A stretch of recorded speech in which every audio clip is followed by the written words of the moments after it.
¿Ya? Sí. Vale.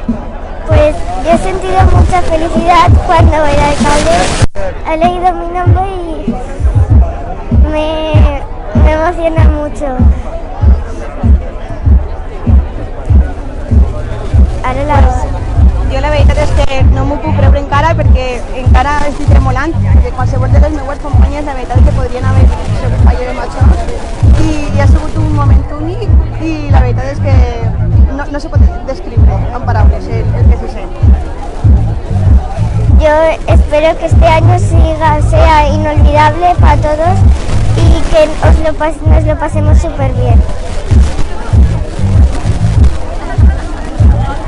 I el que espero de les majors de l'internet pues, viure contra el meu acord d'honor i contra la meva petita batxa infantil la seva acord d'honor i això que serà un any magnífic, un ple de records inolvidables i per a tota una vida.